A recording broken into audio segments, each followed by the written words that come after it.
السلام علیکم ورحمۃ اللہ وبرکاتہ۔ میرے پیارے آقا علیہ الصلاۃ والتسلیم کے پیارے دیوانوں، آئیے آج ایپیسوڈ 2 میں یعنی دوسرے درس میں ہم اور آپ سید الانبیاء جناب محمد الرسول اللہ صلی اللہ علیہ وسلم کے تعلق سے چند حکایات سماعت کرتے ہیں۔ کل کے درس میں ہم نے وجود باری تعالیٰ اور توحید کے تعلق سے 3 حکایات سنی تھی۔ آج حکایت نمبر 4، جبرائیل امین اور ایک نورانی تارا۔ ایک مرتبہ حضور اکرم صلی اللہ علیہ وسلم نے حضرت جبرائیل امین علیہ السلام سے دریافت فرمایا، اے جبرائیل، تمہاری عمر کتنی ہے؟ تو جبرائیل علیہ السلام نے عرض کیا، حضور، مجھے کچھ خبر نہیں، ہاں اتنا ضرور جانتا ہوں کہ چوتھے حجاب میں ایک نورانی تارا 70,000 برس کے بعد چمکتا ہے اور میں نے اسے 72,000 مرتبہ چمکتے دیکھا ہے۔ حضور اکرم صلی اللہ علیہ وسلم نے یہ سن کر فرمایا، میرے رب کی عزت کی قسم، میں ہی وہ نورانی تارا ہوں۔ سبحان اللہ۔ سبق: ہمارے حضور صلی اللہ علیہ وسلم کائنات کی ہر چیز سے پہلے پیدا فرمائے گئے۔ آپ کا نور پاک اس وقت بھی تھا جبکہ نہ کوئی فرشتہ تھا، نہ کوئی بشر، نہ زمین تھی، نہ آسمان، اور نہ کوئی اور شے۔ صلی اللہ علیہ وسلم۔ حکایت نمبر 5، یمن کا بادشاہ۔ کتاب المستظرف اور حجت اللہ علی العالمین اور تاریخ ابن عساکر میں ہے، حضور صلی اللہ علیہ وسلم سے 1000 سال پیشتر یمن کا بادشاہ تبا اول ہمیری تھا۔ ایک مرتبہ وہ اپنی سلطنت کے دورے کو نکلا۔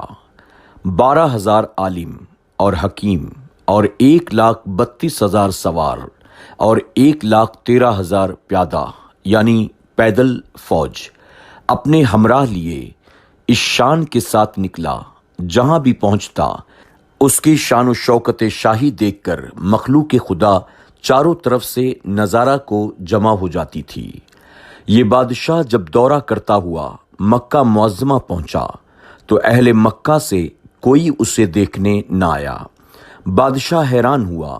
اس نے اپنے وزیر اعظم سے اس کی وجہ پوچھی تو اس نے بتایا کہ اس شہر میں ایک گھر ہے جسے بیت اللہ کہتے ہیں، اس کی اور اس کے خادموں کی، جو یہاں کے باشندے ہیں، تمام لوگ بے حد تعظیم کرتے ہیں، اور جتنا آپ کا لشکر ہے اس سے کہیں زیادہ دور و نزدیک کے لوگ اس گھر کی زیارت کو آتے ہیں اور یہاں کے باشندوں کی خدمت کر کے چلے جاتے ہیں، پھر آپ کا لشکر ان کے خیال میں بھلا کیوں آئے؟ یہ سن کر بادشاہ کو غصہ آیا۔ اس نے قسم کھا کر کہا، میں اس گھر کو خدوا دوں گا اور یہاں کے باشندوں کو قتل کراؤں گا۔ یہ کہنا تھا کہ بادشاہ کے ناک، منہ اور آنکھوں سے خون بہنا شروع ہو گیا۔ ایسا بدبودار مادہ بہنے لگا، اس کے آس پاس بیٹھنے کی بھی کسی کو طاقت نہ رہی۔ اس مرض کا علاج کیا گیا مگر اچھا نہیں ہوا۔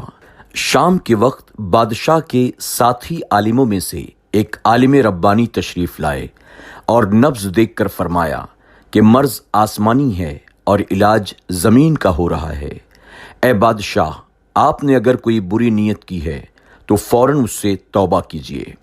بادشاہ نے دل ہی دل میں بیت اللہ شریف اور خدام کعبہ کے متعلق اپنے ارادے سے توبہ کی۔ توبہ کرتے ہی اس کا وہ خون اور مادہ بہنا بند ہو گیا، اور پھر صحت کی خوشی میں اس نے بیت اللہ شریف کو ریشمی غلاف چڑھایا اور شہر کے ہر باشندے کو 7 اشرفیاں اور 7 ریشمی جوڑے نذر کیے۔ پھر یہاں سے چل کر جب مدینہ منورہ پہنچا تو ہمراہی عالموں میں سے جو آسمانی کتابوں کے عالم تھے وہاں کی مٹی کو سونگھا اور کنکریوں کو دیکھا، اور نبی آخر الزماں صلی اللہ علیہ وسلم کی ہجرت گاہ کی جو علامتیں انہوں نے پڑھی تھی ان کے مطابق اس سرزمین کو پایا تو آپس میں عہد کر لیا، ہم یہاں ہی مر جائیں گے مگر اس سرزمین کو نہ چھوڑیں گے۔ اگر ہماری قسمت نے ساتھ دیا تو کبھی نہ کبھی نبی آخر الزماں صلی اللہ علیہ وسلم یہاں تشریف لائیں گے اور ہمیں بھی زیارت کا شرف حاصل ہوگا، ورنہ ہماری قبروں پر ضرور کبھی نہ کبھی ان کی جوتیوں کے مقدس خاک اڑ کر پڑ جائے گی، اور ہماری نجات کے لیے یہی کافی ہے۔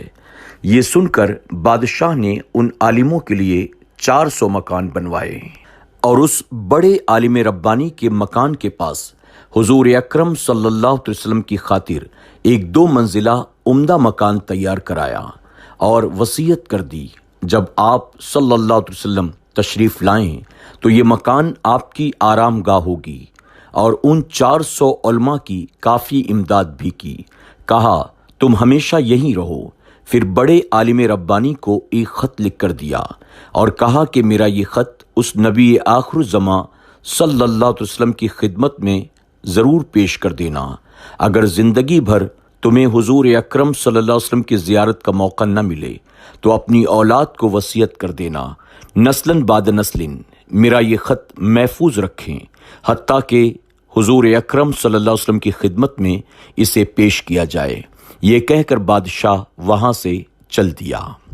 وہ خط نبی کریم صلی اللہ علیہ وسلم کی خدمت میں 1000 سال کے بعد پیش کیسے ہوا، اور خط میں بھلا کیا لکھا تھا؟ سنیے اور عظمت مصطفیٰ صلی اللہ علیہ وسلم کا اعتراف فرمائیے۔ خط کا مضمون یہ تھا: کم ترین مخلوق طبع اول ہمیری کی طرف سے شفیع المذنبین سید المرسلین محمد صلی اللہ علیہ وسلم، اما بعد۔ اے اللہ کے حبیب، میں آپ پر ایمان لاتا ہوں، اور جو کتاب آپ پر نازل ہوگی اس پر بھی ایمان لاتا ہوں۔ میں آپ کے دین پر ہوں، پس اگر مجھے آپ کی زیارت کا موقع ملا تو بہت اچھا اور غنیمت، اور اگر میں آپ کی زیارت نہ کر سکا تو میری شفاعت فرمانا، اور قیامت کے روز مجھے فراموش نہ کرنا۔